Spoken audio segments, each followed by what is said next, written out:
You know, I'm working on my UI, but first, I think I gotta work on my style. Cue music.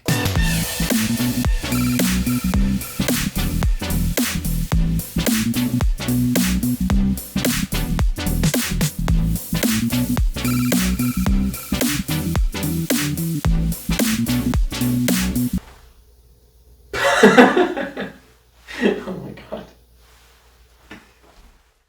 Hey, I'm Ben, and welcome back to another devlog. In this video, I'm going to be going over my recent UI changes, as well as the UI changes I've made over the course of my entire project.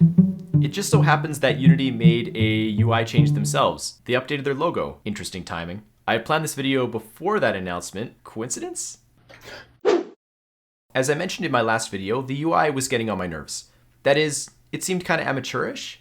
And that's fair enough because it was my first attempt at a stylized UI. My goal this time was to create something as close to the finished product as I could, so I could sort of see what works and what doesn't. But before we see more of the finished product, let's take a look at the evolution of the UI. As you'd expect, my first attempt was almost purely functional. Seeing this again, honestly, makes me kind of feel nostalgic for simpler days. I mean, the compute points down at the bottom are just built-in Unity buttons. Like, there's nothing special. And the square boxy UI, oh man. But hey, it worked, and the underlying code powering the UI hasn't had to change that much. I built relatively robust components, and they just needed a facelift. You know, it's easy to forget how much this has changed. I went back 2 years to preview this old UI, and honestly, I can't believe how much has changed. Like, it just makes me so happy seeing the progress. It's really motivational. And you know what? Man, I got plans. I got really good plans. I mean, they're not evil plans. They're just game design plans. Maybe the laugh was too much.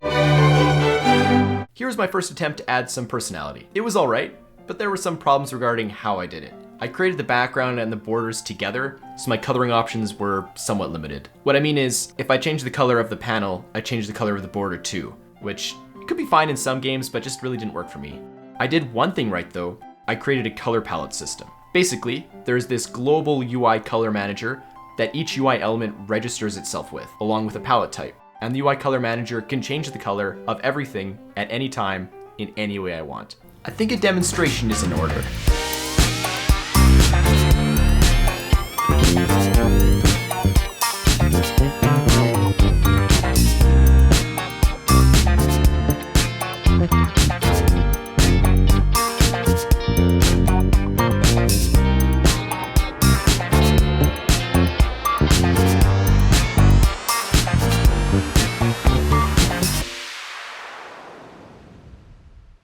By the way, this is actually in the game. There's a special key combo to activate it. I'm not going to tell you, you got to find it, but it's there. In any case, this allowed me to change the colors on the fly and experiment, and actually help me decide what to do with my final product.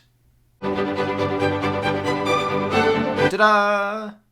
That's it. I mean, do you need to see more? I mean, this is basically everything. I don't think you need to see any more. The borders of many of the UI elements match the color of the player. One problem before this was there really wasn't much of an indication of what color you were based on the UI. I think using the team color is also a nice style choice, so I don't need to pick a single good color that works with everything. Overall, I've gone for a more sci-fi look, hopefully without going too overboard. I know sci-fi UI can be a bit overplayed these days, but I like the overall design. I created all these elements using Paint.net. It's just a very simple picture editing program. I definitely see the advantages of using a more advanced program like Photoshop, but the cost of acquiring and then learning this new program just isn't worth it for me. I already know how to use Paint.net, and it's got the features I need. Overall, I'm happy with the changes. And if I'm happy, I'm happy. I think that's how the saying goes. So what's next? I'm kind of waffling between updating the campaign map graphics and fixing some of the network code. On the one hand, fixing the network code would allow for more playtesting, which is always a good thing, but I really want to do the campaign map graphics update because that's going to look really cool. Tune in next time to see if he figures out what to work on.